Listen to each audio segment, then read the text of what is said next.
Hello everyone, welcome to Foreign Affairs Brief. According to a statement on the Ministry of Foreign Affairs website, Wang Yi, director of the Central Foreign Affairs Office, spoke with Brazil's special presidential advisor, Amorim. After U.S. President Trump imposed the highest level of tariffs on Brazil, Wang Yi expressed strong support for Brazil during the call, and implicitly criticized the U.S. for using tariffs as a weapon to suppress other countries, saying such actions win no support. Wang Yi said that China and Brazil are working together to build a community with a shared future for a fairer world and a more sustainable planet, which reflects the shared vision and sense of responsibility of both countries as major developing nations committed to promoting a multipolar world, upholding international rules and order, and defending international fairness and justice. Wang Yi said that China firmly supports Brazil in defending its national sovereignty and dignity, opposes unwarranted external interference in Brazil's internal affairs, firmly supports Brazil in safeguarding its own development interests and resisting bullying practices such as the arbitrary imposition of tariffs, and firmly supports Brazil in strengthening solidarity and cooperation among the Global South through the BRICS mechanism, promoting unity and self-reliance among developing countries. Using tariffs as a weapon to suppress other countries violates the UN Charter, undermines WTO rules, is unpopular, and unsustainable. Wang Yi also emphasized that as the largest developing countries in the Eastern and Western hemispheres, China and Brazil have always supported each other, worked closely together, and are firmly committed to safeguarding their legitimate interests as well as the common interests of countries in the Global South. China is willing to work together with Brazil to implement the important consensus reached by the two heads of state, deepen China-Brazil cooperation, enrich the strategic connotation of the China-Brazil community with a shared future, and use the stability and complementarity of our cooperation to effectively offset various external uncertainties. Amorim stated that Brazil is willing to work with China to implement the consensus reached by the two heads of state and deepen cooperation in all areas, including trade and finance. The United States has imposed high tariffs on Brazil, undermining normal economic and trade relations and interfering in Brazil's internal affairs, which Brazil firmly opposes. We thank China for its steadfast support of Brazil.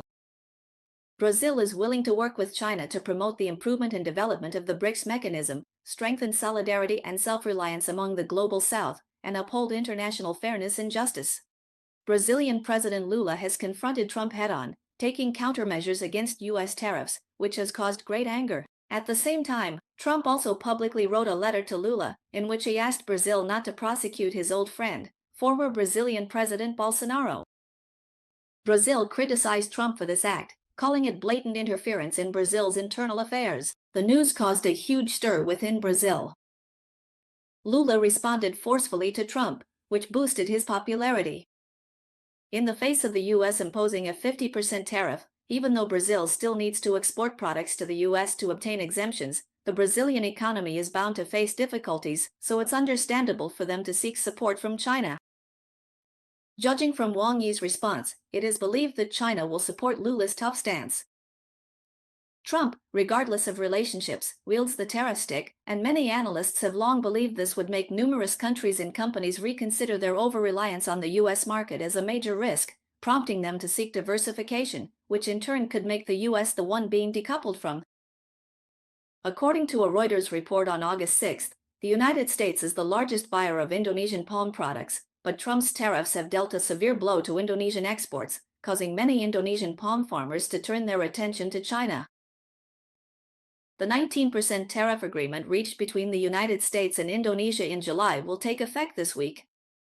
Although this figure is lower than the 32% initially proposed by Trump, it still brings a significant impact to Indonesia's palm industry, which relies on the U.S. market. The United States is Indonesia's largest market for palm products, purchasing 60% of the country's $1.68 billion in palm exports last year. Tamsi, the chairman of the Indonesian Shrimp Farmers Association, estimates that the 19% tariff could cause this year's total exports to drop by 30% compared to 2024, threatening the livelihoods of 1 million Indonesian workers in the industry. Wibo Su, a leader of an Indonesian seafood industry association, pointed out that the new tax rate puts Indonesia at a disadvantage compared to Ecuador, the world's largest farm shrimp producer. Ecuador's import tariff to the U.S. has been set at 15%. Facing uncertainty in the U.S. market, Indonesia's shrimp industry is actively seeking to diversify its exports. Weibo Su mentioned that China is the largest market in the world for shrimp imports, but previously Indonesian companies preferred to sell to the U.S. to get better prices. Before the U.S. imposed tariffs, China usually accounted for only 2% of Indonesia's seafood exports. But now, Indonesia's seafood industry is working hard to promote their products to Chinese buyers. This June, Tamsi, chairman of the Indonesian Shrimp Farmers Association, visited Guangzhou, China with a business delegation, meeting with importers, restaurant owners, and agricultural trading platforms. He is planning more trips. I have significant opportunities in China. China imports about 1 million tons of shrimp.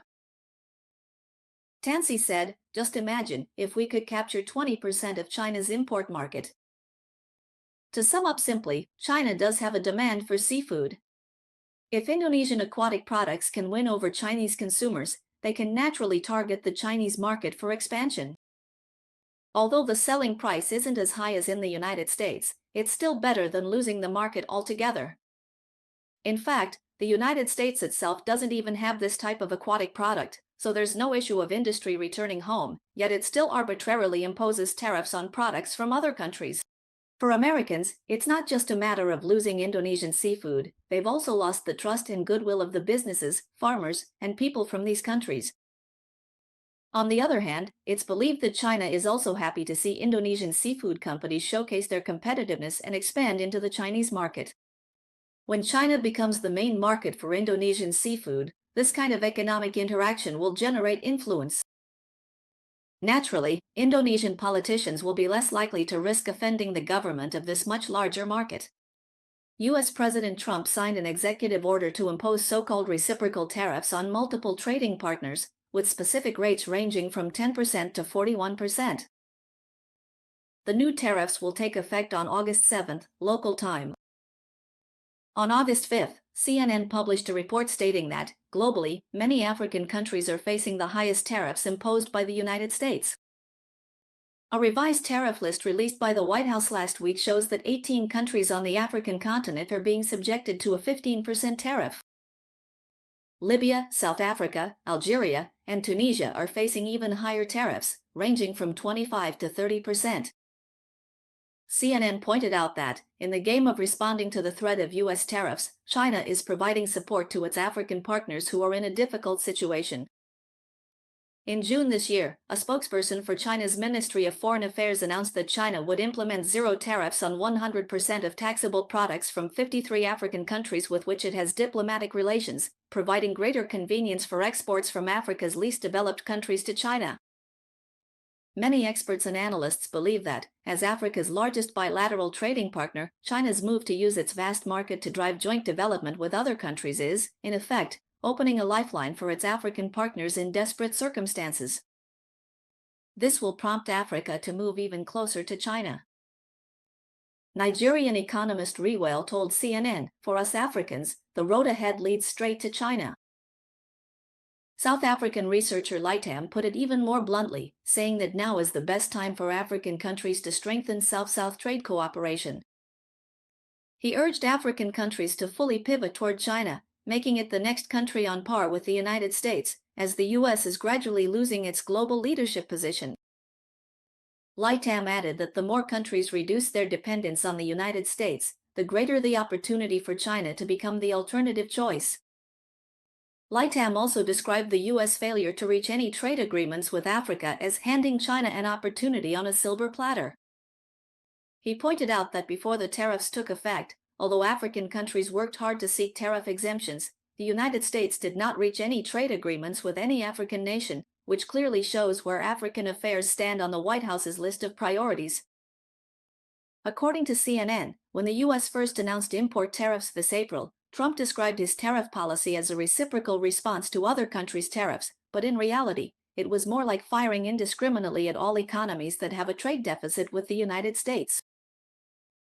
Bloomberg emphasized that, more importantly, Trump's imposition of tariffs is not entirely based on economic issues, sometimes it is also due to political disagreements.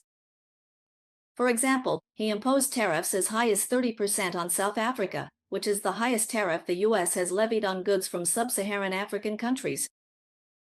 Behind this move lies Trump's deep dissatisfaction with South Africa, including its lawsuit against Israel at the International Court of Justice and its participation in the BRICS mechanism. On July 29, South Africa's Minister of Mineral and Petroleum Resources, Mantashe, also revealed in an interview with African media that South Africa is looking for alternative markets for its goods. He pointed out, "Our biggest trading partner is China, not the United States. The US is only second." The conclusion is that trade interactions are an extension of influence.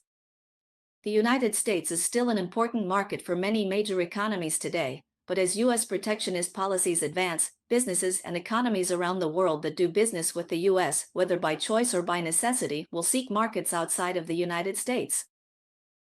Although it may not go as far as decoupling from the U.S., de-Americanization will be put on the agenda of various countries.